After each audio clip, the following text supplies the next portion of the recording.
Papa Dudut. May kasabihan na kapag mahal mo ang isang tao ay tanggap mo anuman ang pag-uugali niya. Pero may exemption yon, lalo na kung hindi na maganda ang inaasal niya. At bilang partner niya, responsibilidad mo na pagsabihan siya sa maayos na paraan upang maitama anumang ugali na hindi nakabubuti sa kanya. Yan ang eksaktong karanasan ko kay Paloma. Pero bago ko ipagpatuloy ang pagkukwento ay magpapakilala muna ako.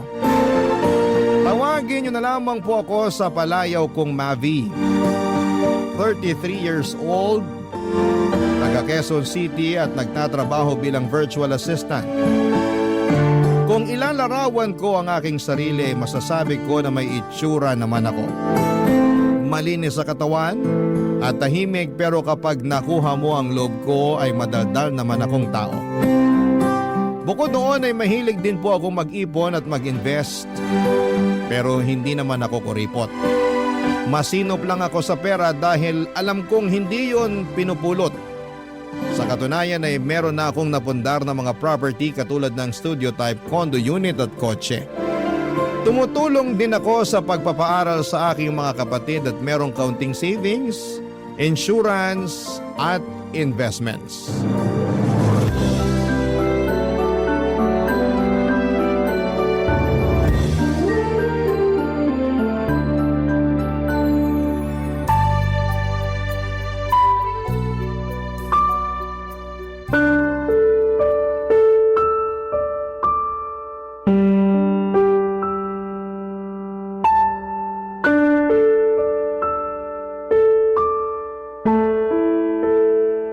Babe, bakit mo ginawa yun? Alin ba? Yung kanina, nakalimutan mo na yata eh. Bitawan mo nga muna yung cellphone mo, mag-usap muna tayo. Pwede naman tayong mag-usap habang nire-replyan ko tong kaibigan ko, di ba? Saka ano bang pag-uusapan natin? Tapos na rin naman na yun. Kaya ako nga tinatanong kung bakit mo ginawa yun. Nakakahiya. Wala akong pakialam kung nakakahiya na pinatulan ko yung pinsan mong epal. Ang tagal ko nang nagtiis sa pagpaparinig niya sa Facebook na social climber ako ganito-ganyan. Sumusobra na siya. Kaya ayun, nung nakita ko siya kanina sa party, di na ako nakapagtimpi. Lalo patingin-tingin pa siya. Patingin-tingin pang gagat, bubulong-bulong pa sa mga kasama niyang mukhang hipong katulad niya. Babe naman. Huwag ka sa akin magalit.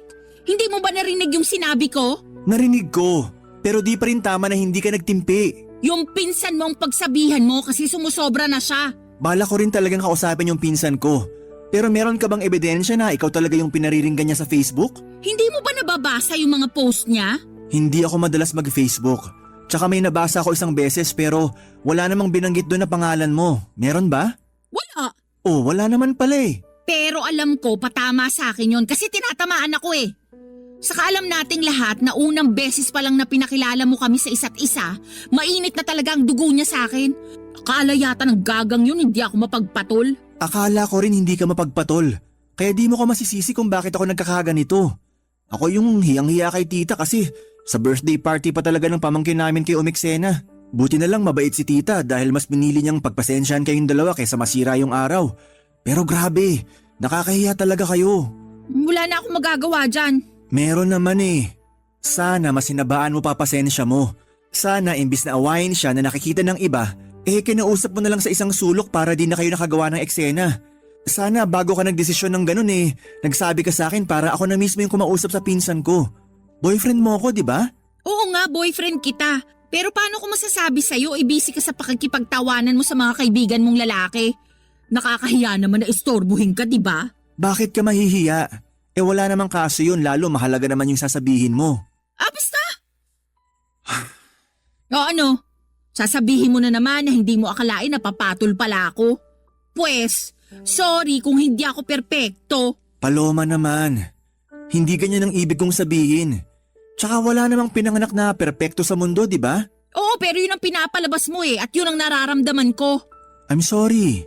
Sorihin mong mukha mo, masama yung loob ko sa'yo. Bakit naman? Alam mo naman yun, tatanong-tanong ka pa. Dati ka bang baliw? Ano ba namang klaseng pananalita yan? Ay, sorry kung na-offend ka. Buti pa iwanan mo na lang ako rito sa room. Gusto ko mapag-isa. Pumunta ka na lang muna sa pamilya mo, baka hinahanap ka na nila eh. At pag nakita mo yung pinsan mong epal, sabihin mo hindi ko siya aatrasan kahit saan kami abutin. Masyado ng mapapel. Tupiin ko siya sa 8 dyan eh. Papadudot 6 na buwan na kaming magkarelasyon ni Paloma at pinakilala siya sa akin ng kaibigan ko. Nagustuhan ko naman siya agad dahil nasa kanya na halos lahat ng tipo ko sa isang babae. Noong bago pa lamang kami ni Paloma ay napakatahimik niya at mahiyain. Pero habang tumatagal ay nagiging madaldal na siya at kung ano-ano na ang bagay ang ginagawa niya. Isa na nga doon ang pagiging palaaway at palapatol niya sa lahat ng bagay. Hindi lang naman ang pinsan ko ang pinatulan niya. Mahilig din siyang makipagbangayan online at mag-comment ng kung ano-ano sa isang post. Kaya nga hiyang-hiya ako sa nangyari sa birthday party ng pamangkin ko. Buti na lang at hindi pala away ang pamilya namin kaya pinagpasensyahan at pinalagpas na lamang nila ang ginawang eksena ng girlfriend at pinsan ko. Pero humingi ako ng dispensa at sa kabilang banda ay kinausap ko ang aking pinsan tungkol sa akusasyon ni Paloma. Bagay na pinabulaanan naman niya. Mas lalo lang tuloy akong na-stress sa kanilang dalawa, papadudot. At wala rin naman akong gustong kampihan kaya nga naggalit at nagtampo sa akin ng girlfriend ko. Pero makaraan, papadudot, ang ilang araw ay nagkabati naman kaming dalawa.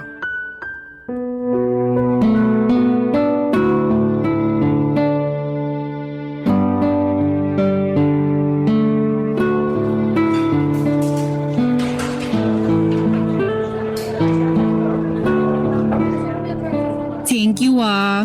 Saan? Sa panlilibre mo sa akin. Nung nakaraang araw pa ako takam na takam sa burger at fries na to. Alam mo namang hindi ako basta-basta makakabili ng cravings ko dahil magkukulang yung sahod ko para sa pamilya ko. Oo, alam ko yun. Tsaka maliit na bagay lang naman tong panlilibre ko. Boyfriend mo ako, di ba? Sana sinabi mo na nung nakaraan ka pa pala nagka-crave rito para nabilhan kita. Hindi na, nahihiya rin kasi ako sa'yo.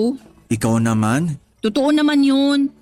Lagi ko kasing naiisip na ikaw yung taya sa mga labas at gala natin. Ay, kailan kaya ako makakapag-ambag ng mas malaki-laki ano? Pag nakaluwag ka na. Pero saka mo na yun isipin. Sabi ko nga boyfriend mo ko at ako ang lalaki sa relasyon. Walang kaso sa akin na maglabas ng pera kung para rin naman sa'yo. Thank you. Pero kainis talaga maging mahirap. Hirap na akong magtipid at magpigil na unahin ang sarili ko dahil sa pamilya ko. Buti sana kung thankful sila sa akin. Kaso hindi naman. May nangyari na naman ba sa bahay nyo? Oo Kanina lang bago ako umalis para makipagkita sa'yo. Nagalit na naman si nanay kasi kaunti lang daw yung binigay kong sweldo. Di raw makakabili ng 10 kilong bigas at masarap na ulam. Lagi na lang daw noodles at dilatang sardinas na bibili niya. Kaya nagagalit yung kuya kong batugan. Magagawa ko. Malaki kaltas ko ngayong cut-off Alam naman nila yan, bakit nagugulat pa sila? Tapos yung tatay ko nagtatampo kasi hindi ko man lang daw siya mabigyan ng pera pang yosi. Ayos lang ba siya? Ako pa ba bibili ng pambisyo niya? Nakakaloka. Sige lang, magkwento ka lang.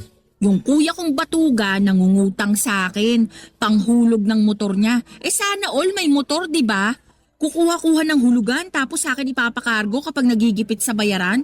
Lakas din talaga ng tama Di ba may trabaho naman ang kuya mo? Meron, pero kulang-kulang pa rin daw kasi sinusustentuhan niya yung 3 anak niya sa iba't ibang babae. Galing no? Napakalandi ng kuya ko. Ay, kaya pala stress na stress ka nung nakita kita kanina. Oo, medyo lang. Pinautang mo ba kuya mo? Syempre hindi.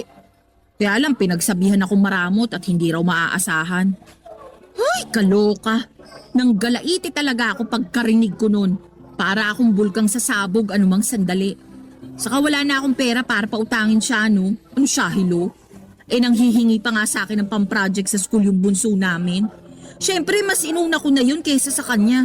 Grabe rin talaga yung kuya mo. Wala na sa lugar ang mga pinagsasasabi. Lahat sila ganun sa bahay. Ay! Siguro maliban na lang sa bunso namin. Kasi bata pa yun. At yun lang yung kasundo ko. Kaya lang, mas lamang talaga ang stress ko sa pamilya ko, lalo pag wala na kaming pera. Ang unfair lang din talaga dahil malakas pa naman yung parents ko pero ang kukupad. Mula nang magkatrabaho ako, umasa na talaga sila sa akin. Hindi na naawa na nagkakandakuba na ako sa pagtatrabaho para lang buhayin sila. Uy, napakamalas ko talaga. Alam mong hindi totoo yan. Totoo yon. Mahirap lang talaga paniwalaan kasi hindi ikaw yung nasa posisyon ko. Di tulad ko, solo mo pera mo, di ba? Tumutulong din naman ako sa pagpapaaral sa mga kapatid ko. Oo nga, pero hindi ka naman obligado kasi may business yung mga magulang mo. May pera kayo at kaya pa rin nila kayong buhayin. Hindi ka tulad namin kasi ako lang talaga yung dapat bumuhay sa pamilya ko. Kaya nga kahit itong cravings ko, hindi ko talaga mabili. Malapit na talaga akong masiraan ng ulo. Kung may magagawa lang sana ako para tulungan ka. Alam mo, meron. Ano yun? Ibahay mo na ako. Mag-live-in na tayo para makaalis na ako sa toxic kong pamilya. Papa Dudut, nagtatrabaho bilang private company employee si Paloma at sakto lang ang kinikita niya. Siya ang breadwinner sa kanila kaya wala talaga siyang maitabi para sa sarili. Kaya nga sa abot ng makakaya ko ay binibilhan ko si Paloma ng mga pangangailangan at kaunting luho niya. Pero hindi ko naman kayang saluhin ang lahat, lalo na yung tungkol sa toxic niyang pamilya. Kaya naisipan niya na mag-live-in na kami pero nag-alangan ako dahil sa paniniwala kong mag-asawa lang ang dapat na magkasama sa iisang bubong. Dahil doon ay naggalit na naman sa akin si Paloma. Tapos ay paulit-ulit pa akong inuusig ng aking konsensya tungkol sa mga posibilidad na sinasabi ng girlfriend ko na baka mangyari sa kanya pag hindi pa siya nakaalis sa kanila. Halimbawa noon ay baka tuluyan na siyang mabaliw o masiraan ng ulo. Kaya nga pinag-isipan ko ng mabuti ang plano niyang pagtira kasama ko. At agad ko yung pinaalam sa aking mga magulang, Papa Dudut. Barangay Love Stories. Barangay Love Stories. Papa Dudut, pinaintindi sa akin ng mga magulang ko na ayos lang na tumira kami ng magkasama ni Paloma sa isang bubong, lalo na at alam din nila ang sitwasyon ng girlfriend ko sa pamilya niya. At mas nanaig ang awa nila sa kanila kesa sa paniniwala na kinamulatan namin. Relihiyoso kasi kami pero unti-unti ay nabawasan at nagbago naman yon. Dahil sa iba't ibang kadahilanan, kaya nga pumayag na ako makipag-live-in kay Paloma. Pero may kondisyon. Bale hindi kami magkatabi sa isang kama at sa sofa ako matutulog. Nung una ay pinagtawanan pa ako ni Paloma pero nung pinaliwanag ko sa kanya na gusto kong pangatawanan ng paniniwala ko, ay wala na rin siyang nagawa pa. Sabay pa rin naman kaming kumakain magkasamang nanonood ng TV o di kaya ay nagluluto ng aming pagkain. Pero sa abot ng makakaya ko ay pinipigilan ko ang aking sarili na maging sobrang malapit sa kanya. Kaya lang isang araw ay nagpaalam sa akin si Paloma na gagabihin at huwag ko na raw siyang hintayin. Lalabas daw kasi sila ng mga katrabaho niya. Bagay na wala namang kaso sa akin para na rin makapag-unwind siya. Pinilit ko pa rin siyang hintayin pero sa inabot na lamang ng madaling araw ay wala pa rin siya. Kaya nakatulog na ako sa sofa at nagising na lamang noong maramdaman kong may humahawak sa aking pagka-lalaki. Papa Dudut.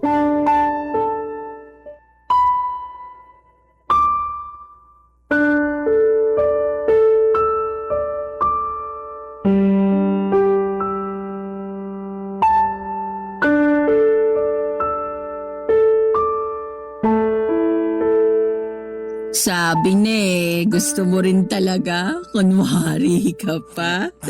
Paloma, anong ginagawa mo? Bakit mo ko hinihipuan? Sobra ka naman sa hinihipuan. Baka nakakalimutan mong girlfriend mo ko. Hindi ko nakakalimutan yon. Alam kong girlfriend kita pero totoo namang hinihipuan mo ko. Bakit? Di mo ba nagustuhan? Hindi. Kasi alam mo naman yung paniniwala ko pagdating sa bagay na yan, di ba? Oo, at nakakabwisit ka. Bakit ka nabibwisit? Napag-usapan na natin to, di ba? Sabi mo naiintindihan mo ko. Kahit tinawanan mo muna ako at inasar-asaran nung una. Totoo namang sinubukan kong intindihin. Pero habang tumatagal, pakorni ka na ng pakorni eh. Kalalaki mong tao, nagpipigil ka, nandito na tayo oh.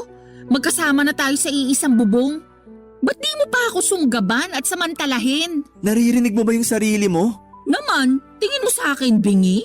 Hindi, pero nakakagulat na sa katulad mo pa talagang babae galing yung mga salitang yun.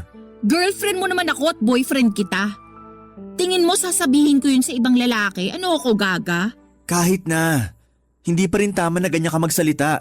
Irespeto mo naman ang sarili mo. Nire-respeto ko yung sarili ko, no? Saka masyado kang sensitive at makalumang tao kung umasta.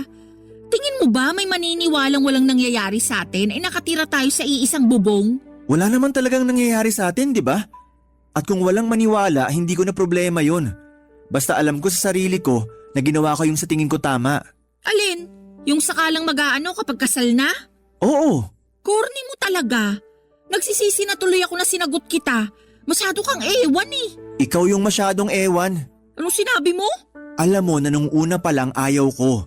At iniiwasan ko makipag-live-in sa'yo hanggat di pa tayo kasal. Pero gusto mo na kamo para makaalis ka na sa pamilya mo. Pumayag naman ako, di ba? Okay lang din sa pamilya ko. Ibig sabihin nag-adjust ako para mapagbigyan yung gusto mo. Salamat sa pag-a-adjust mo. Pero baka nakakalimutan mong may hiningi ka ring kondisyon.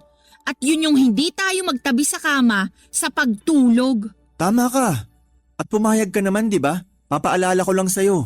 Pumayag nga ako pero ewan ko sa'yo. Hindi naman malaking pabor yun. Umasa ako na naiintindihan mo pinanggalingan ko. Pero mukhang nagkamali ako matapos mong gawin yung bagay na ginawa mo kanina lang. Bakit ba big deal pa rin sa'yo na hinipuan kita?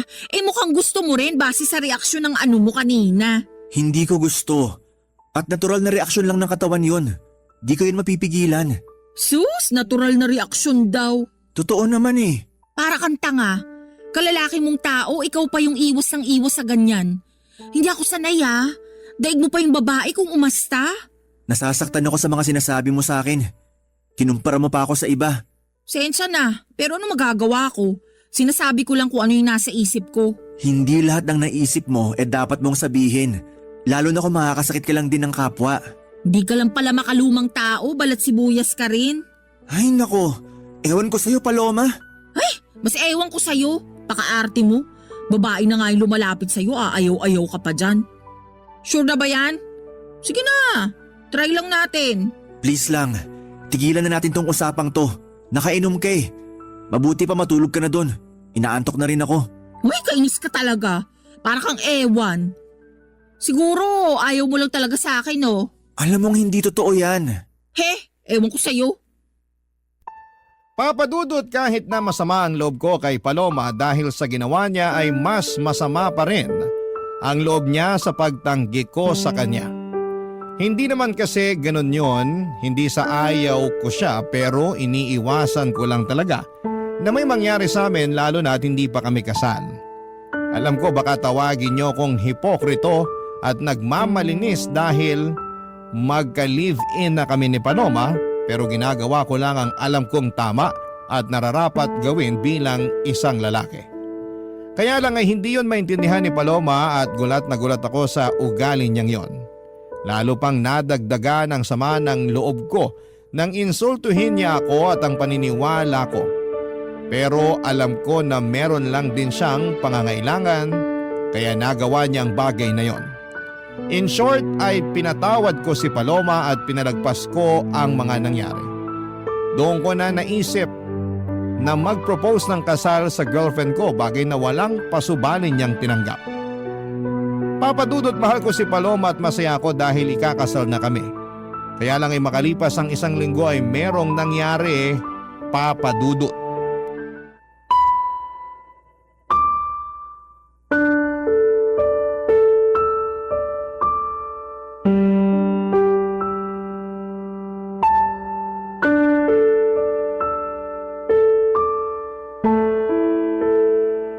Babe naman, bakit ganun yung mga sinabi mo kay mama? Naalin ba?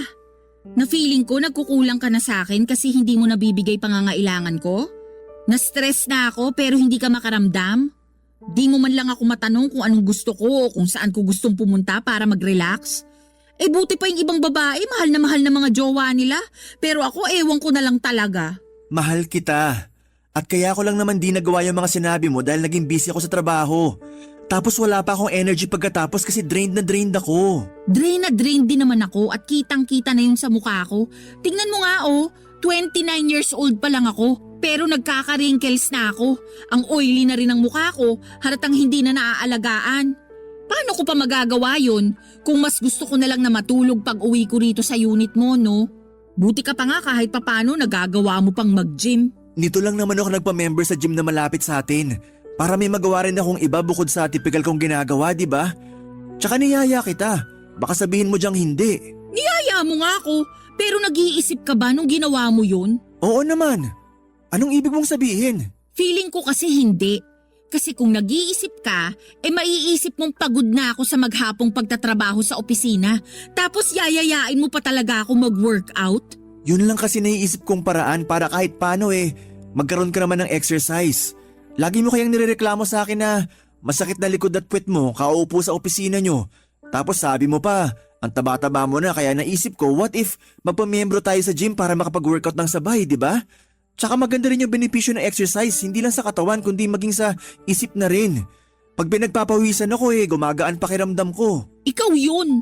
Hindi naman lahat ng tao pare-pareho.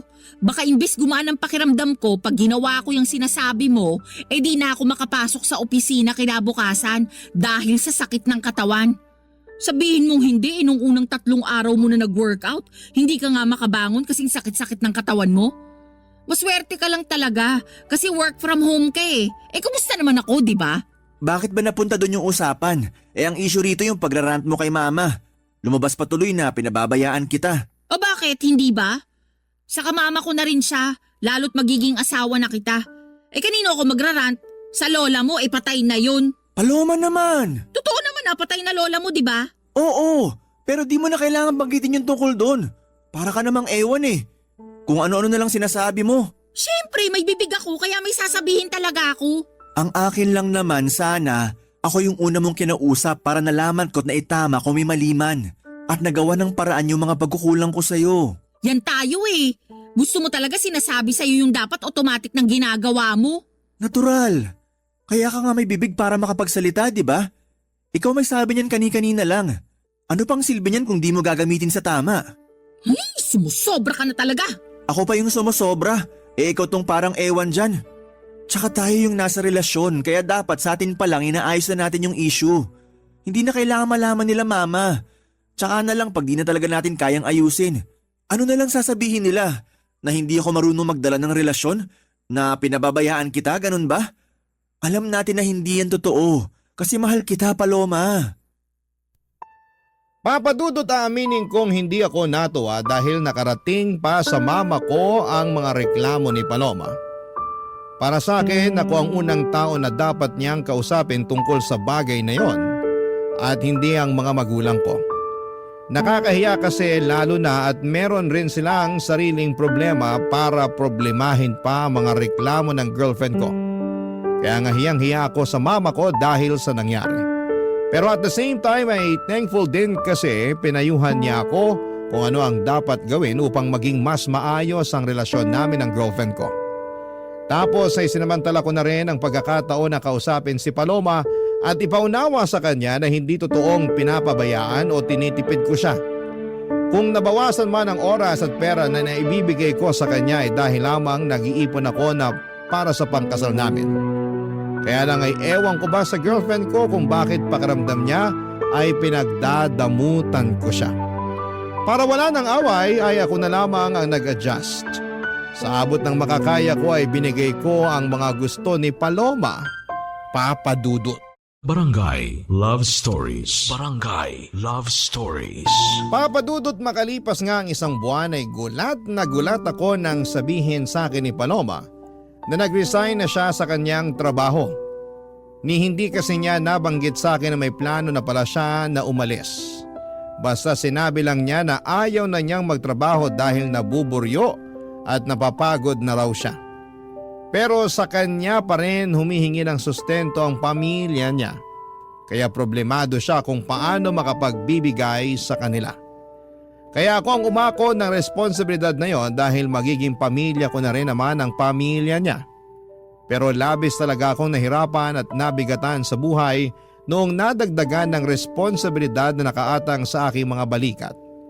Kahit na nakakaluwag ako noong una ay umabot ako sa punto na halos masaid ang savings ko dahil sa mga hingi at bigay para sa pamilya ni Paloma. Dahil po sa mga nangyari ay nagsabi ako sa parents ko na baka hindi muna ako makatulong para sa pagpapaaral ng mga kapatid ko, bagay na nauunawaan naman nila. Nag-offer pa nga sila na pahiramin ako ng pera sakaling kailanganin ko. Sobrang bait ng mga magulang ko kaya naman hiyang-hiya ako sa kanila. Doon ko na naisipang kausapin si Paloma tungkol sa sitwasyon pero meron namang ginawa ang magaling kong girlfriend, Papa Dudut.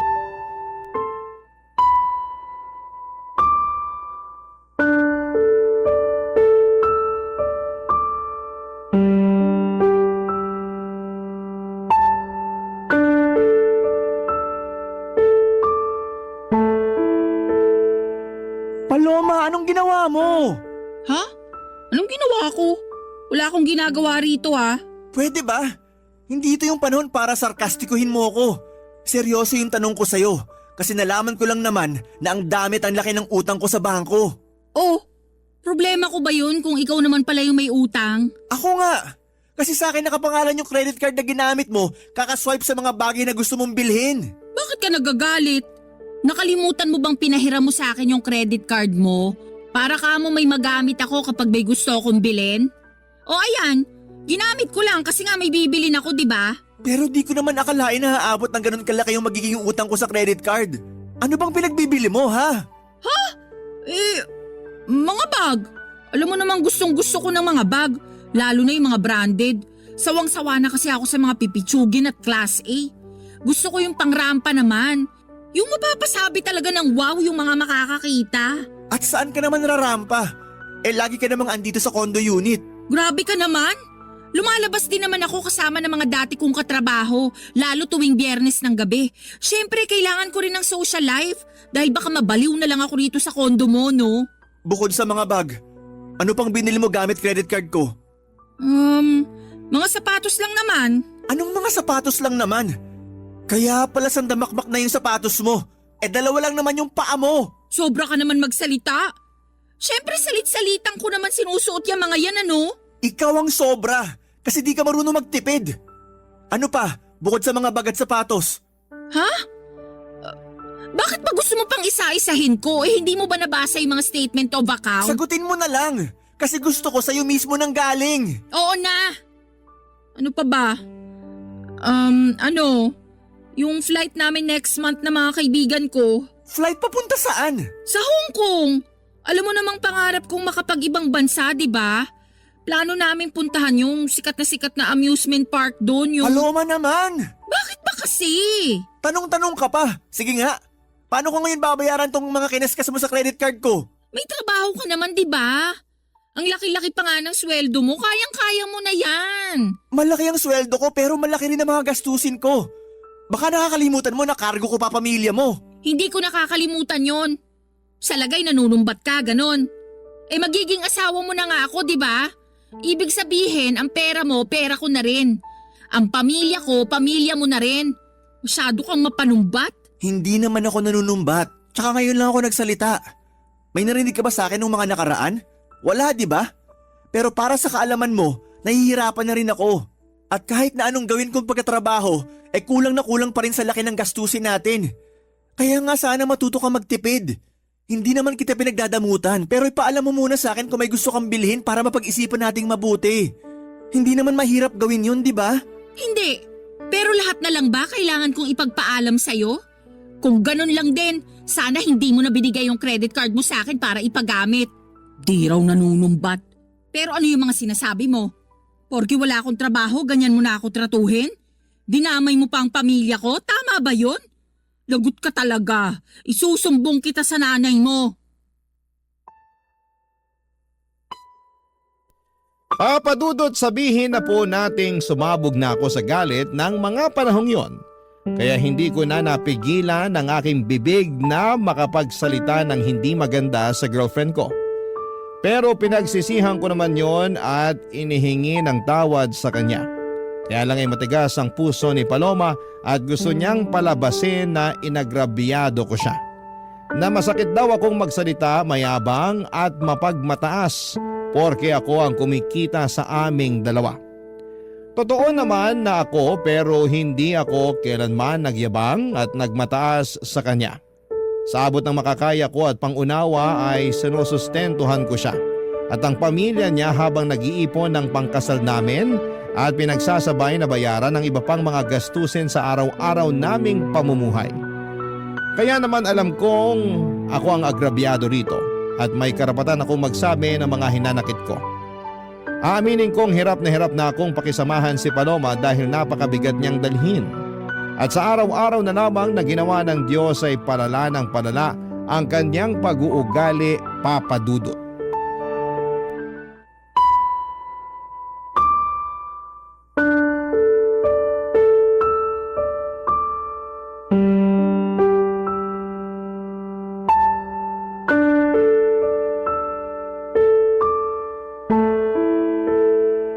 Babe, ano na naman bang ginawa mo? Ginawa na naman saan? Sinabi ko pa naman kina mama na available yung kotse para gamitin nila sa outing nila ng mga kumare niya. Para lang malaman na wala na sa parking yung sasakyan ko. Oo, kasi pinakuha ko kay kuya kanina yung gagamitin nila sa family outing namin. May problema ba dun? Meron! Oy, ba't ka sumisigaw dyan? Nakakaaburido ka naman eh. Nakuha mo pa talaga magtanong at maaburido? Ako nga dapat na magsabi niyan. Kasi natulog lang ako, tapos pagising ko wala na yung kotse ko. Hindi mo ba narinig yung sinabi ko? Pinagamit ko kay kuya kasi magsiswimming daw sila nila nanay at tatay sa kanong kapatid ko. Hindi na nga ako sumama dahil meron ako masakit puson ko, hindi ko rin mai-enjoy. Wala akong pakialam sa outing ng pamilya mo kasi kotse ko naman yon. Tsaka di mo rin ba narinig sinabi ko? Papagamit ko dapat kay mama yung sasakyan ko, pero wala na. Ano na lang gagamitin nila, di ba? Problema ba yun? May sarili naman silang sasakyan. Problema yon kasi nasa talir yung kotse nila. Pinaghagawa. Tsaka matagal lang pinagpaalam ni mama sa akin na hihiramin niya yung sasakyan ko. Tapos bigla mong pinahiram sa pamilya mo? Di mo pa pinaalam sa akin kagabi bago tayo matulog. Nakalimutan ko Sa kapamilya ko naman yung gagamit, buti sana kung ibang tao. Magalit ka kung sa iba ko pinahiram. Oo! Parang yung pagpapagamit mo ng credit card ko sa mga kaibigan mo nung nag-book kayo ng flight, di ba? O akala ko ba nakapag-move on ka na dun? At saka binabayaran naman nila kahit hulugan. Kalmahan mo lang. Hindi ko na alam kung paano kumalma kasi malapit na ako mapuno rito. Kaso ang unfair dahil laging ako yung mali. Kapag nagsalita ako, lagi mo binabalik sa akin na mapanumbat ako, ganito, ganyan. Tama ba yun? May karapatan naman talaga ako manumbat kung gugustuhin ko lang, di ba? Anong gusto mo? Manahimik na lang ako para isipin mo na ayos lang yung mga ginagawa mo? Ganun yata talaga gusto mo mangyari Akala ko ba mahal mo ko? Mahal kita, Paloma. Pero ako ba mahal mo? Oo naman. Tinatanong pa ba yan? Kung hindi kita mahal, di sana ako pumayag na magpakasal sa'yo. O baka naman mahal mo lang ako kasi may nabibigay ako sa'yo. Paano na lang kung wala na? Ganun pa rin ba mararamdaman mo para sa akin? Ano ba namang tanong yan? Masyado ka nang nagiging madrama. Hoy, para sa kaalaman mo, wala tayo sa TV at radyo para magsalita ka ng ganyan. Kakainis to. Kita mong masakit yung puson ko, dumadagdag ka pa Diyan ka magaling. Imbis na sagutin ng diretso yung tanong ko, kung ano-ano na namang sinasabi mo. Alam mo, napapagod na ako. Napapagod na ako sa relasyon natin. Napapagod na ako sa'yo at sa pamilya mo. Anong ibig mong sabihin? Hindi ka talaga makahalata, no? Di ka rin marunong makiramdam. Sarili mo lang mahalaga sa'yo. Kaya paano pa ako nakakasiguro na mahal mo nga ako? Nang dahil lang sa kotse na pinahiram ko sa kuya ko, nagkakaganyan ka na? Ang malala, nag-historical ka pa talaga. Inungkat mo lahat Saka kung sa usapang pagod lang naman, mas pagod kaya ako sa'yo. Pagod ka saan? Sa relasyon natin? Oo, kasi pakiramdam ko kinokontrol mo ko. Ipapaalala ko lang sa'yo hindi pa tayo mag-asawa. At kahit mag-asawa na tayo, wala ka pa rin karapatang diktahan yung buhay ko. Bigla ko tuloy na miss maging malaya. Yung walang iniisip o pinoproblemang mababaw na issue. Sige, simula sa araw na to, malaya ka na. Ha? Anong sabi mo? Sabi ko simula sa araw na to malaya ka na. Kasi nakikipaghiwalay na ako sa'yo. Tapos na tayo. Papa Dudut, nagmakaawa pa sa akin si Paloma na bawiin ko ang pakikipaghiwalay ko sa kanya. Pero naging matigas ako ng mga panahong yon. Kahit na apektado na ako sa pag-iyak at paghingi niya ng paulit-ulit na sorry, ay tinatagan ko ang sarili ko upang tiisin siya. Sobra na kasi ang mga ginagawa niya sa akin na pinalagpas at pinagpasensyahan ko lang. Siguro'y panahon na rin para bigyan ko ng pabor ang aking sarili na maging malaya mula sa mga responsibilidad ko sa kanya. Walang nagawa si Paloma noong nakipaghiwalay na talaga ako sa kanya. Agad niyang inimpake ang mga damit niya at umalis sa condo unit ko. Aaminin kong gusto ko siyang pigilan, pero may isang bahagi sa akin na nagsasabing wag na akong kubuha ng bato na ipupukpok ko lang din sa ulo ko. Kaya lang ay may mga sandali pa rin talaga na nakokonsensya ako sa pakikipaghiwalay ko kay Paloma, lalo na at malapit na kaming ikasal. Sana ay mapayuhan ako ng mga kabarangay natin kung tama bang bawiin ko ang pakikipaghiwalay ko sa dati kong kasintahan at mag-umpisa ulit kami ng bagong buhay o pangatawanan ko na lamang at tumanap ng ibang babae na mas mabuti para sa akin. Aaminin ko na mahal ko pa rin si Paloma. Hanggang dito na lamang ang sulat ko, Papa Dudut. Maraming salamat po sakaling mapili po ninyong i-ere ang kwento ng buhay ko. God bless and more power sa Barangay Love Stories. Ang inyong forever kapuso at kabarangay forever, Mavi.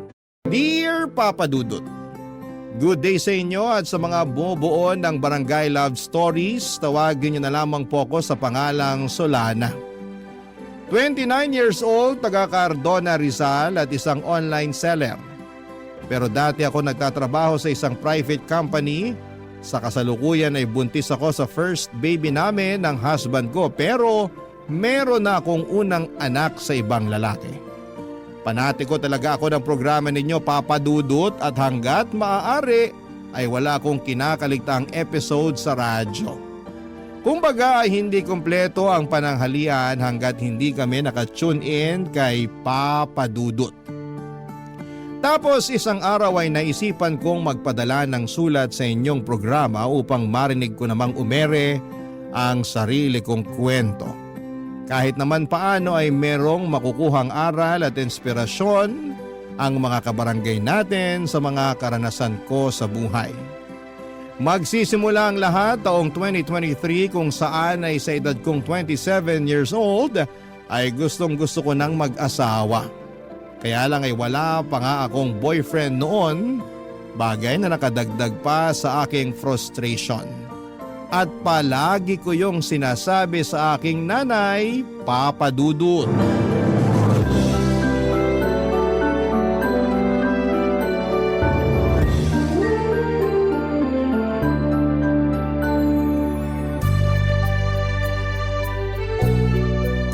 Grabe na yun.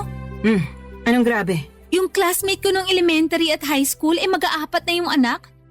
Tignan niyo yung post niya dito sa Facebook. Pinakita niya yung pregnancy test niyang positive. Dami nga nag-congrats sa kanya. Talaga? Tingin nga. Guling, di ba? Kasing edad mo lang din yan, ano?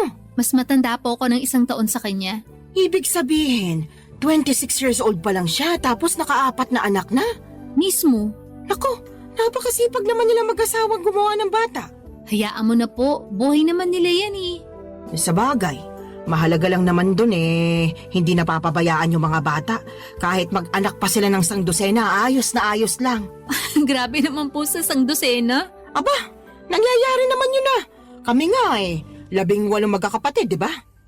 Mas grabe pala kayo, Nay. Ay, ewan ko sa'yo, Solana. Minsan napaka-OA mo. Sobra naman po kayo. Oh, totoo naman. Diyan pa lang sa mga reaksyon mo, akala mo unang beses mo palang narinig na 18 kami magkakapatid. Sensya na po. Hala, kinasal na pala siya? Huh, sino? Ito po oh, dati kong katrabaho. Nagpunta na rin po siya dito sa bahay ng birthday niyo. Siya lang talaga in-invite ko noon kasi okay naman siyang kasama. Natatandaan ko nga na katulad mo wala pa rin siyang asawa nun. Pero masaya naman ako kasi sa wakas kinasal na siya. Masaya rin po ko. Pero sobra naman kayo sa pagsasabi na katulad ko wala pa siyang asawa. Noon yon kasi ngayon kasal na siya. Sa katotoo naman na wala ka pa rin asawa, di ba? Pati nga boyfriend wala pa rin Kaya nga medyo nalungkot po ako. Ha? Bakit? Kasi tumatanda na ako pero wala pa rin ako nakikilalang lalaki na mamahalin at gugustuhin pakasalan. Ay, ayoko pong tumandang dalaga at mamatay na hindi pa nararanasan ang sarap ng buhay. Pinagsasasabi mong sarap ng buhay ang hirap kaya magkaanak lalo na sa panahon ngayon Napakamahal ng mga bilihin at serbisyo. Kung mahirap ka, dapat manahimik ka na lang sa isang tabi. Siyempre, pagsisikapan naman po namin na magiging asawa ko yung pamilya na bubuuin namin. Hindi namin ipaparana sa magiging anak namin yung hindi magandang buhay. Sa bagay, di naman kita mahahadlangan kung ramdam mo na dyan sa mga buto-buto mo na gusto mo nang mag-asawa at bumuo ng sarili mong pamilya. Kahit na mahirap ang buhay, masarap pa rin na meron kang asawa at mga anak. Kaya, sige, humayok at maghanap ka na ng magiging boyfriend. Siguraduhin mo lang na yung mapipili mo yung lalaking responsable, marunong sa pamilya, mabait, may pangarap, hindi lang para sa sarili, kundi lalong-lalo na sa inyong magiging anak nyo. At higit sa lahat, hindi mapanakit.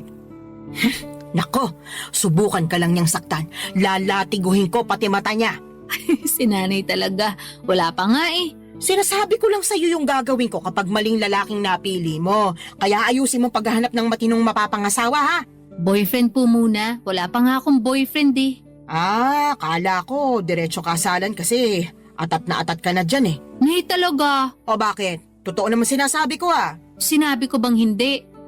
Buti na yung nagkakaliwanagan. Masyado talaga kayo mapangasar. Para namang di mo ko kilala. Mapang-asar talaga ako at nasa iyo na lang kung maaasar ka. Pero seryoso nak, kung anong magpapasaya sa'yo, gawin mo. Marami-rami ka na rin sinakripisyo para sa pamilya natin. Panahon na para mapagtuunan mo naman ang pansin ng sarili mong buhay. Papadudot, masyado kasi akong naging tutok sa pagtulong sa pamilya namin simula mawala ang aming tatay. Bata pa kami noon na talagang ginapang kami ni nanay sa paghahanap buhay. At bilang panganay sa 3 magkakapatid ay sadya kong kinalimutan ang pagla-love life at ang aking sarili. Pero aminado akong gusto ko na talagang bumuo ng sariling pamilya that time at masaya naman ako kasi suportado ako ng aking nanay. In fact, siya pa ang kontodo push sa aking makipag-date o magpaligaw kaya ginawa ko ang mga payo niya. Bilang unang hakbang ay nag-install ako ng dating app sa aking cellphone. Nagpatulong pa nga ako sa best friend ko na pumili ng maganda at pinaka-the best kong picture na gagawin kong display profile. First time ko lamang kasing gumamit ng dating app at sa tanang buhay ko, isa pa lang ang nagiging boyfriend ko. Pero matagal na yon dahil nag-aaral pa lamang ako sa high school at sa pagkakatanda ko ay umabot lamang kami ng 1 buwan. Fast forward. Meron ako nakilala at nakamatch na lalaki sa naturang dating app na gamit ko ng mga panahon na yon. 2 linggo rin kaming nag-usap bago kami nag-decide na magkita na. At may nangyari na nga sa amin ang unang araw na yon. Kaso makalipas ang 1 buwan at kalahati bigla na lamang siyang naglaho na parang bula papadudot.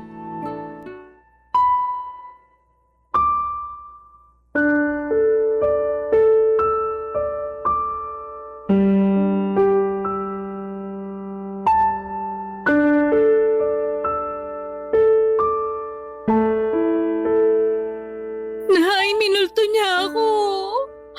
Sino? Yung lalaki na kilala ko online at naka-date. Minulto niya na ako. Paano minulto? Bakit? Namatay na ba siya? Nay naman Pinatay mo naman agad yung tao. Sabi mo kasi minulto ka, kaya anong iisipin ko kung di namatay na pala yung tao, di ba? Yun na nga. Kaso buhay na buhay pa po siya. At ang ibig sabihin ko sa minulto, Naglaho na lang siya bigla na parang bula. Bigla na lang siyang hindi nagparamdam. Hindi ko na matawagan. At hindi na rin siya nagre-reply sa mga text ko. Naku, minulto ka nga. Sumalangit nawa.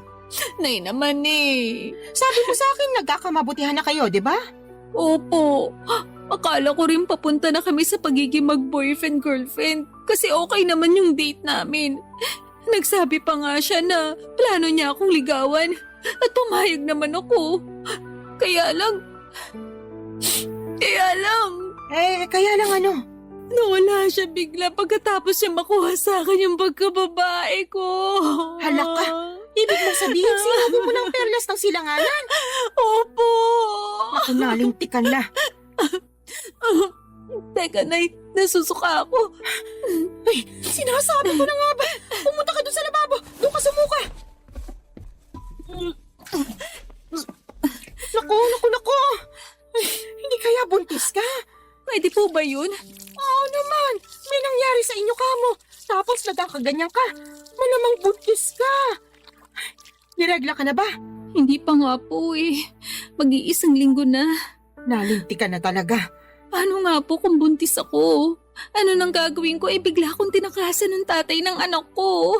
Hindi ko alam kung anong gagawin mo, pero siguraduhin mo muna na buntis ka nga. Mag-ano ka? Mag-pregnancy test. Ayoko po. Anong ayaw mo pinagsasasabi mo dyan? Natatakot po ako eh. Paano kung positive? Wala na tayong magagawa dyan. Saka na lang natin isipin kung ano yung susunod nating gagawin kapag totoo na buntis ka nga. Pesting buhay naman oh. Ngayon pa talaga nangyari to kung kailan bigla namang nawala yung nakabuntis sa akin. Kasalanan mo rin naman kasi. Sana bago ka bumuka ka dyan, sinigurado mo muna na gumamit ng proteksyon yung lalaking yon. Oh, kita mo nangyari. Tingin ko, nakatunog yun na mabubuntis ka niya. Kaya biglang naglaho na parang bula. Wala naman po sanang kaso kahit mabuntis niya ako eh. Kaya lang ang kinaiinis ko, iniwan niya ako bigla. Akala ko ba naman nagkakaintindihan na kami? Na mahal na namin ang isa't isa. Pero mukhang hindi po pala ganun. Hindi talaga. Kasi nakuha na niya yung gusto niya sa'yo. Napakasama niyang tao. Sinabi mo pa. Sana makarma siya sa pangiiwan niya sa'yo at sa magiging anak niyo kung totoo nga na buntis ka. Kinakatakot ko lang po na baka hindi ko kayanin. Alin? Yung pagbubuntis ko po. Ewan, naguguluhan pa po ko, nalilito. Masyado mabilis yung mga pangyayari. Kahit na anong mangyari, kailangan mong kayanin dahil nandiyan na yan. Alangan namang ipalaglag mo yung dinadala mo Malaking kasalanan niya sa Diyos.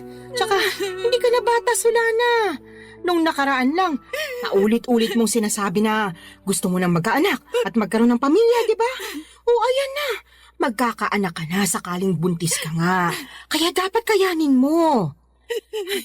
Huwag kang mag-alala. Nandito ang nanay. Akong bahala. Gagabayan kita. Papadudot ng sumunod na araw ay nakumpirma kong buntis nga ako. Buti na lang talaga ay nandyan ang nanay ko dahil kung wala siya malamang ay hindi ko na alam ang aking gagawin. Dahil sa biglang pagtakas ng lalaking nakabuntis sa akin ay natakot ako sa responsibilidad ng pagiging nanay sa baby na nasa sinapupunan ko ng mga panahong yon. Kaya nga malaki ang pasasalamat ko kay nanay dahil to the rescue siya. At kahit na extra challenge ang naging pagbubuntis ko ay si nanay ang katuwang ko, Papa Dudut. Unti-unti ay natutuhan kong mahalin ang baby na dinadala ko ng mga panahong yon. Inisip ko kasi na tama naman ang sinabi ni nanay. Walang kasalanan ang anak ko sa ginawa ng tatay niya. Sadyang meron lamang mga lalaki na hindi marunong magtaguyod ng pamilya. Nasa una lang magaling at duwag naman sa responsibilidad. Malas lamang ako kasi ganong klase ng lalaki ang natagpuan ko, Papa Dudut. Barangay Love Stories. Barangay Love Stories. Papa Dudut, makaraan ng 9 na buwan ay naipanganak ko ng malusog ang aking panganay. Nag-leave ako noon sa opisinang pinapasukan ko at noong matapos yun ay agad na rin ako nagbalik trabaho. Kailangan ko nang magdoble kayod upang matustusan ang pangangailangan ng anak ko. Alam ko na simula maging nanay ako ay dapat huli ko nang isipin ang aking sarili dahil laging unang-una ang kapakanan ng baby ko. Kaya lang ilang buwan pa lamang akong nagtatrabaho ulit ay nakaramdam na ako ng matinding kapaguran. At hindi yon yung klase ng pagod na nawawala kapag pinahinga mo, kundi naghahalo-halong pagod mentally and physically. Doon ko rin napagkumpara ang sitwasyon ko bilang single parent sa aking ibang katrabaho na merong healthy relationship sa kanilang mga asawa. Gusto ko lang naman ang katuwang sa buhay at mag-aalaga sa akin dahil matagal na panahon din ako ang nag-aalaga sa iba.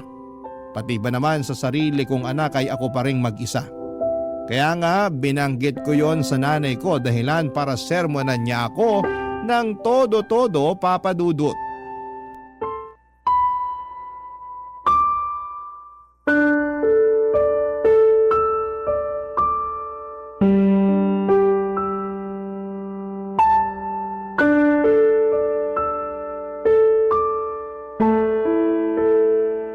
Nay, pagod na po ako. Kapag nasa opisina ako, hindi ako makapag-concentrate. Lagi akong lutang at nakatulala. Kaya nga nasisita ako ng boss ko at isang beses natawagan na ng pansin. Pero anong magagawa ko? Gusto ko na lang umuwi nung time na yon at magmukmuk sa higaan. Kaso alam kong hindi ko naman yun magagawa dahil kailangan kong alagaan yung anak ko pagdating ko rito sa bahay. Medyo mahirap nga yung pinagdaraanan mo, anak. Pero wala ka naman magagawa kasi kailangan mo magtrabaho pa rin para sa anak mo. Yun na nga po Imbis na sana nagpapahinga na lang ako rito sa bahay natin. At ako na yung nag-aalaga sa baby ko, kailangan ko pang umalis para magtrabaho. Thankful po ako na inaalagaan niyo yung anak ko. Pero ewan ko ba? Ano ba kasing problema? Pagod ka nga lang ba talaga o ano? Sa tono mo kasi para kang nagsisisi na nagkaanak ka. Yung totoo? Oh, sabihin mo yung totoo. Tama po kayo. Nagsisisi po ako na nagka-baby ako. Sula na naman! Kung naiintindihan lang ng anak mo yung sinabi mo, malamang magtatampo yung bata. Sarili niyang ina, pinagsisisihan siyang sinilang sa mundo. Ano pong magagawa ko kung yun ang nararamdaman ko? Wala, di ba? Tsaka bago kayo magsalita ng ganyan, iintindihin niyo muna yung pinagdaraanan ko. Naiintindihan ko yung pinagdaraanan mo dahil nanay din ako. Partida, isa pa lang yung anak mo. Tapos kayo, 3 pa nga na inire ko. Pero ang kaibahan natin, kasama niyo po si tatay sa pag-aalaga at pagpapalaki sa amin bago siya inagaw sa atin ng kamatayan. Tapos ako simula nang pinagbuntis ko yung baby ko hanggang pinanganak, mag-isa lang ako. Ewan ko kung nasa ng lupalop ng impyerno na napunta yung tatay ng batang yan. Nakakagigil lang talaga pag naaalala ko. Huwag mo namang sisihin yung anak mo sa katarantaduhan at pagiging irresponsable ng tatay niya sa'yo. Sino pong sisisihin ko? Napapagod na po ako magtiis at magkunwari na ayos lang yung lahat. At saka inggit na ako sa mga kasamahan ko sa opisina na merong mabubuting kinakasama at asawa. Ha?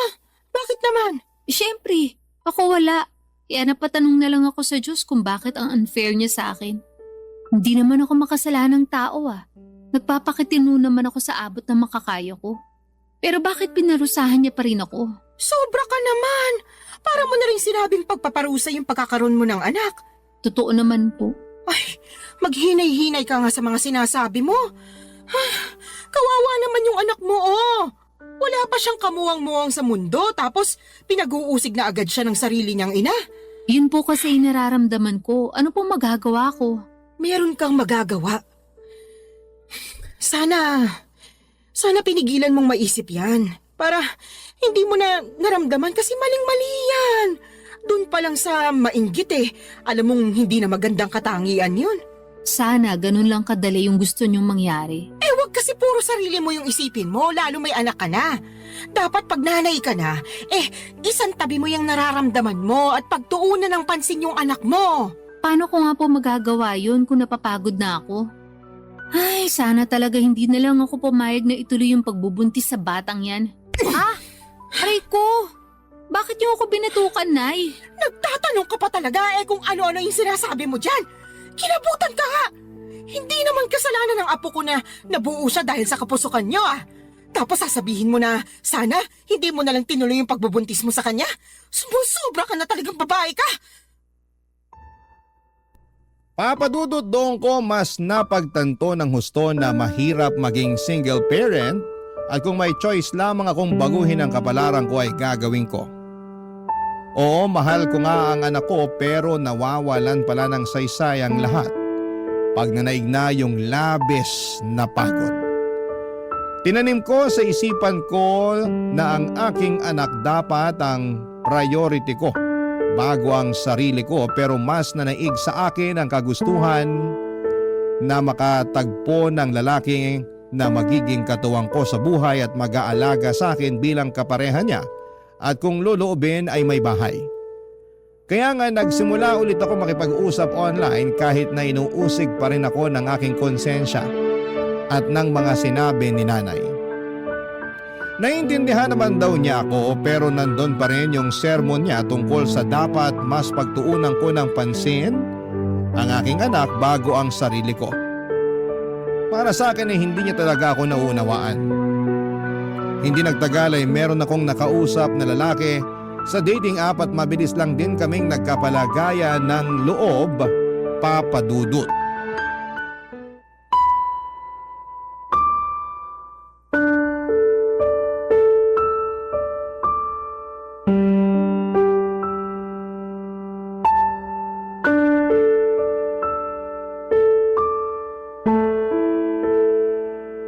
Anong sinabi mo, Solana? Pakiulit nga kasi parang nabingi yata ako.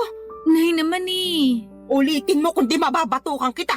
Sabi ko po, willing akong sumama sa lalaking nakakausap ko kung yayayain niya akong makipag-live-in sa kanya. Anong sinabi mo? Sasama ka sa lalaking yun Paano yung anak mo? Sige nga. Iyon nga po ang gusto kong pag-usapan natin. Kasi hindi ko masasama yung anak ko. Hindi ko pa nga sinasabi sa kanya na may anak na ako kasi, ewan, ayoko lang. Pakiramdam ko pag ginawa ko yun, baka mawalan siya ng gana sa akin. Kasi bihira lang naman yung lalaki na nagkakagusto at sumiseryoso sa mga single mom. Kahit na! Mahalaga pa ba yon? Opo, mahalaga yun kasi mahal ko na siya. Sa lagay, mas pipiliin mo pa yung lalaking yun kaysa sa sarili mong anak, Solana. Hindi ko naman po inaalis yung pagiging nanay ko sa anak ko. Gusto ko lang po magsimula ng panibagong buhay. Magsimula ng panibagong buhay na hindi kasama yung anak mo, ganun ba? Opo, Kanino mo naman iiwan yung apo ko, Aber? sa inyo po. Ay, anak ka naman ng teteng. Ayaw niyo po ba? Napakagagamong babae ka. Ano ba namang pag-iisip meron ka? May pasabi-sabi ka pa na hindi mo inaalis pagiging nanay mo sa anak mo pero ipapaalaga mo sa akin. Kahit na mahal ko yung apo ko, ikaw pa rin na nanay niya yung dapat na mag-alaga sa kanya. Alam ko naman po yun. Pero hindi ko na po siya kayang alagaan. Ano bang pinagsasasabi mong babae ka? Paano di mo kayang alagaan Hindi naman mahirap alagaan yung anak mo. Napakabait niyang bata, normal din siya. Walang karamdaman, kaya paano mo nasasabi yan? Tatapatin ko na po kayo, Nay.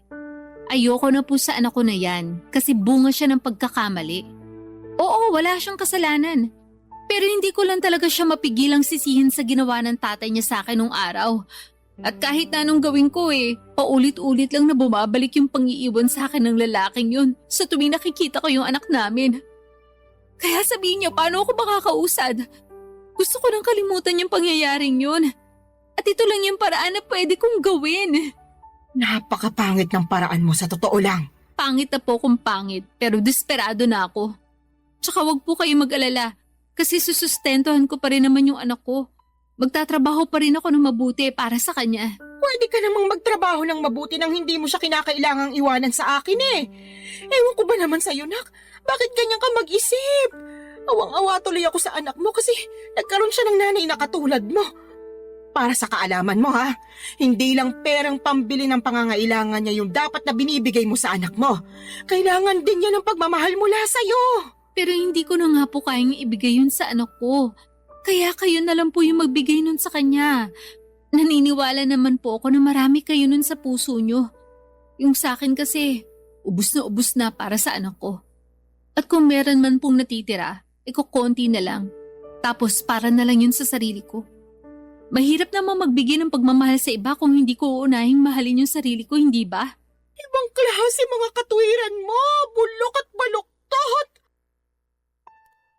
Papadudot, parang kinurot ang aking puso sa iyak ni nanay dahil sa naisip kong iwanan ang anak ko sa kanya para makisama sa lalaking nakilala ko online. At kahit na sinosustentuhan ko pa rin naman ang bata ay hindi pa rin sapat yon. Pero kahit na anong gawin kong pagsaalang-alang sa sitwasyon ay nadaig pa rin ako ng aking damdamin. Mas nanaig ang kagustuhan kong sumama sa lalaking nakilala ko at magsimula ng panibagong buhay. Alam ko po na maraming magagalit sa akin ng mga kabarangay natin dyan at may mga magsasabi na hindi ko naman talaga mahal ang anak ko. Mahal ko ang anak ko pero mas mahal ko ang aking sarili ng mga panahong yon. At kahit na pangit pakinggan, paano ko makapagbibigay ng pagmamahal sa iba kung hindi ko naman uunahing mahalin ang sarili ko kahit na kapalit noon ay ang pagtakas sa responsibilidad ng pagpapakananay sa aking panganay, Papa Dudut. Barangay Love Stories. Barangay Love Stories. Papa Dudut, hindi nagtagal ay sinagot ko na nga ang lalaking nanliligaw sa akin at makaraan lang ang isang buwan ay niyaya na niya akong makipag-live-in. Bale, tumira kami sa Taytay Rizal dahil doon naman siya nagtatrabaho.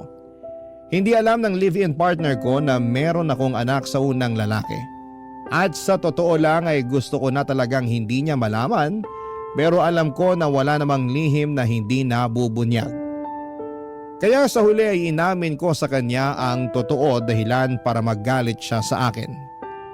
Hindi dahil may anak ako sa ibang lalaki kundi dahil hindi raw ako naging tapat sa kanya nung una pa lamang. Naintindihan ko naman ang pinanggagalingan ng galit niya, kaya humingi ako ng tawad. Hindi niya rin ako natiis dahil mahal niya ako at ang tanging hiling lang niya ay ipakilala ko sa kanya ang anak ko, kaya sinama ko siya sa bahay ng nanay ko sa Cardona, Rizal. At laking gulat ko dahil masayang masaya siya pagkakita sa aking anak. Kaya lang ay marami pa rin kaming bagay na hindi pinagkakasunduan habang nagpapatuloy ang aming pagsasama. Katulad na lamang noong isang beses na nag-away kami dahilan para mag-alsa balutan ako't umuwi sa aking nanay, Papa Dudut.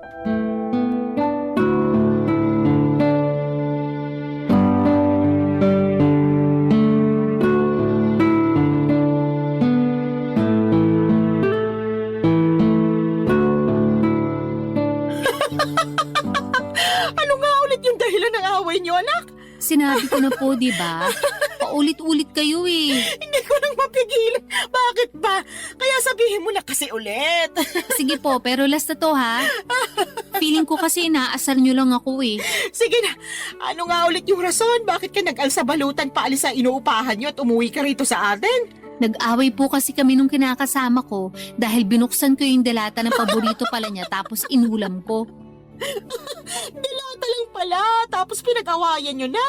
Grabe, hindi ako makapaniwala para kayong mga bata. Hindi ko naman po kasi Ay, sinasadya na mabuksan yun. At saka siya naman may sabi na mag-ulam na lang daw ako ng delata dahil hindi nga siya nakapagluto. Nagkataon na overtime ako sa work. Tapos siya naman nagbago oras ng shift niya. Kaya umalis siya na maaga. Syempre, bilang wala na ring lakas magluto pa, naisip ko nga magbukas na lang ng delata. Ano ba kasing delata yon? Sardinas ba? Corned beef po, yung medyo mamahali na brand. Hindi mo ba alam na paborito niya yon?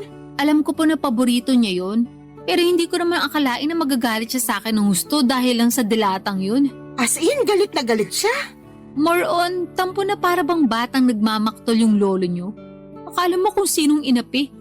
Ginising pa talaga ako para pagdabugan, matapos niya makitang nasa basurahan na yung delata na inulam ko kagabi. Nagkataon na isang piraso na lang yun tapos plano niya raw ulamin pag uwi niya. Anong ginawa mo pagkatapos?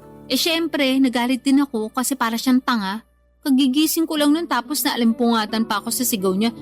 Tapos bubungaran niya ako ng sermon kesyo ganito ganyan. Aba, Hindi rin po ako nagpatalo. Kaya sinagot ko siya para ipagtanggol yung sarili ko. Hanggang sa lumala na yung away namin at nakapagsalita na kami ng hindi maganda sa isa't isa. Hindi ko na po nagustuhan yung mga sinabi niya. Kaya nilayasan ko na siya. Pambihira talaga mga kabataan ngayon. Maliit na bagay pinalalaki kaya dumarami yung hiwalayan eh. Alam ko naman po na mababaw lang yun. Pero nasobrahan eh. Kung kinausap niya lang sana ako na maayos, baka lumabas pa ako at binilan siya ng paborito niyang delata. Di sana wala kaming problema. Hindi sana kami nagkasakitan sa mga sinabi namin sa isa't isa. Kaya lang hindi ganun yung nangyari. At hindi ko kayang intindihin na ganun siya umusta porque paborito niya yung delatang kinain ko nang hindi sinasadya. Tama rin naman yung mga sinabi mo. Dilata lang naman yun. Kaya nga po. Tsaka sobrang sama lang talaga ng loob ko sa kanya. Sa dinami-rami ng tao na magsasalita sa akin ng ganun, siya pa talaga. Ayun, hindi na ako nakatiis kaya nilayasan ko na siya. Hindi talaga maiiwasan yung pagkakaroon ng hindi pagkakaintindihan sa relasyon. Pero sana, huwag niyong hayaan na sirain ito yung pagsasama ninyo. Tama rin na umalis ka doon para makapag-isip-isip kayo pareho. Magpalamig ka muna rito habang malayo kayo sa isa't isa pero huwag niyong patagalin yung away ninyo. Hindi yun maganda. Ewan ko, Nay. Mahal ko naman po siya pero masakit talaga mga sinabi niya sa akin. Biruin niyo, sabihin ba naman ako matakaw kasi naubos ko rin yung delata niya? Gutom na nga ako noon. Kahit naman ako na gutom, baka maubos ko rin yon. Yun na nga po. Medyo sumobra lang siguro yung reaksyon ng kinakasama mo para lang sa isang delata. Sa lagay, mas matimbang pa yung pagmamahal niya sa paborito niyang pagkain kesa sa'yo na kinakasama niya. Tumpak ka dyan, Nay. Naku, pag pumunta yun dito, makakatikim talaga sa akin yun ng sermon. Salamat po. Ay, hindi lang pala siya kundi kayong dalawa. Bakit naman po ako nasali dyan? Syempre, pareho kayo nasa relasyon eh. At gusto ko lang ipaintindi sa inyo na hindi na kayo bata para pag-awayan yung ganong klase ng mababaw na bagay. Ay, umayos kayo, kundi pag-uuntugin ko na talaga kayo. Papa Dudut, alam ko naman na mababaw lang ang dahilan ng pag-aaway naming yon. At pwede namang maayos kaagad kung may isa sa amin na magpapakumbaba. Pero pareho na kaming kinain ng matinding emosyon. Noong araw ding yon ay pinuntahan ako at sinundo ng kinakasama ko sa Cardona at nakipagbati sa akin. Humingi rin siya ng sorry kay nanay dahil naabala pa namin siya. Pero ayos lang naman sa nanay ko, sa halip ay pinayuhan niya kami na pag-usapan ng mga bagay-bagay at huwag na huwag agad paiirali ng galit. Kaya nga ginawa namin ang lahat para ayusin ang pakikipagkomunikasyon sa isa't isa para hindi na maulit ang mga nangyari. At masasabi ko na mabuti ang resulta noon sa pagsasama namin. Meron pa rin namang mga misunderstanding pero mas alam na namin kung paano yon ayusin. Saka pansin ko na sobrang mahal din talaga ng kinakasama ko ang aking anak sa ibang lalaki. At nakikita ko yon sa tuwing bumibisita kami sa bahay ni nanay. Kaya nga nagustuhan na rin siya ng nanay ko para sa akin bilang kinakasama. Pero nitong March 2025 lang ay may sinabi ako sa nanay ko na labis niyang kinabigla, Papa Dudut.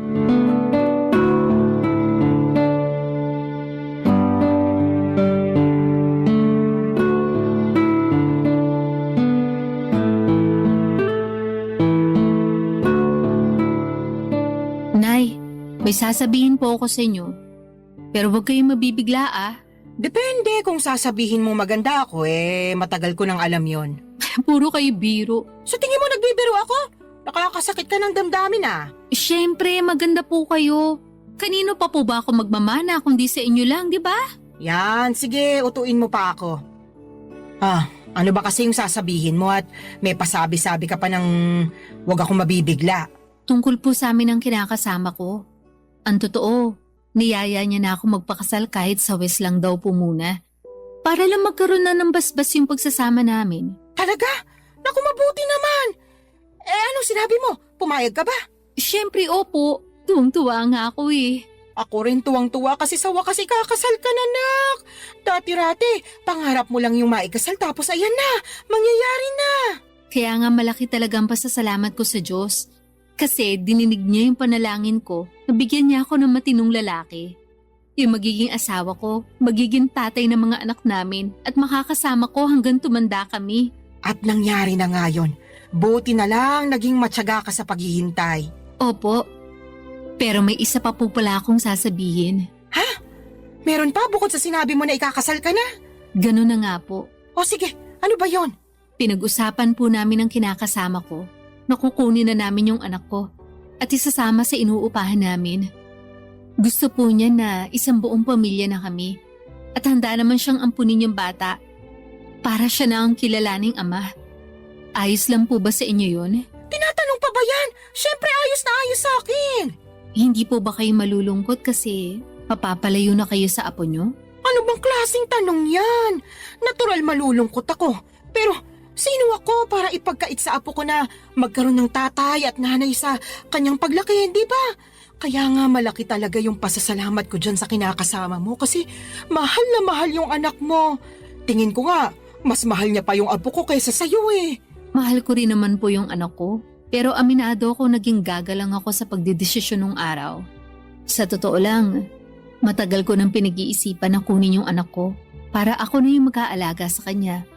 Gusto ko pong bumawi sa lahat ng pagkukulang ko bilang nanay niya. Siguro hindi pa naman po huli ang lahat, di ba? Hindi pa naman talaga. At suportado kita sa gusto mong mangyari. Basta ipangako mo na hinding-hindi mo na ibabalik sa akin yung apo ko kasi bigla ka na lang napagod magpakananay sa kanya, ha? Hindi laruan niyang anak mo para sa kaalaman mo. Meron siyang damdamin. Tsaka baka gabaan ka na kung gagawin mo pa yun sa kanya. Hinding-hindi ko na nga po ulit gagawin yun sa anak ko, Nay. Pangako po yan. Huwag ka sa akin mangako. Sa anak mo ikaw mangako. At patunayan mo yon. Mahalin mo siya ng husto. Iparamdam mo na lagi kang nandyan sa tabi niya bilang nanay niya. Ipaglaban mo siya sa lahat ng pagkakataon. Lagi mo siyang piliin sa kahit na anong sitwasyon. At kahit na magkaroon pa kayo ng mga anak nung kinakasama mo, huwag mong hayaan na mabaliwala yung panganay mo. Tandaan mo, Solana, ha? Wala siyang kasalanan sa ginawa sa'yo ng ama niya, kaya huwag mo siyang sisisihin. Opo, Nay. Naiintindihan ko po lahat ang mga sinabi niyo at tatandaan ko po yun. Sige, mapapanatag na ako kung ganon. Paano mo pala aalagaan yung apo ko kung nagtatrabaho ka? Tungkol po sa bagay na yan, pinag-usapan na namin ng kinakasama ko na magre-resign na ako para maalagaan ko yung anak ko. Sinabi ko kasi sa kanya na gusto kong bumawi sa anak ko dahil malaki nga yung nagawa kong kasalanan sa kanya nung araw. Katulad niyo, sinuportahan din po ako ng kinakasama ko. Papadudot, alam kong hindi ako naging perpektong magulang sa anak ko noong araw, pero sa kasalukuyan ay ginagawa ko naman ang lahat upang makabawi sa kanya. At yun naman ang mahalaga, hindi ba? Sising-sisi ako sa nagawa kong pangiiwan sa kanya noon nang mas pinili ko ang aking sarili, ngunit masayang-masaya naman ako. Dahil naalagaan ko na siya ngayon, katuwang ang aking kinakasama na ngayon ay asawa ko na. Hindi pa rin naman nagsawang sumuporta at tumalalay sa akin si nanay, lalo na at buntis ako sa panganay namin ng mister ko. Alam ko na mas magiging challenging ang pag-aalaga ng dalawang maliit na bata, kaya sinabi ni nanay na pupuntahan niya ako sa inuupahan namin para alalayan pagkapanganak ko. Doon pa lang ay naiyak na ako at nag-uumapaw ang saya ng puso ko. Mas lalo ko na-appreciate ang aking nanay sa totoo lang. At alam ko na marami pa akong matututuhan sa kanya mula sa mga karanasan niya kung paano maging mabuting ina. Maraming salamat po, Papa Dudut, sakaling mapili po ninyong i-air ang istorya ng buhay ko. Sana po'y kinapulutan po ito ng aral at inspirasyon ng mga kabarangay natin. God bless sa inyong programa sa Barangay Love Stories. Patuloy kayong magbigay ng aliw sa ating mga kabarangay. Ang inyong forever kapuso at kabarangay, Solana.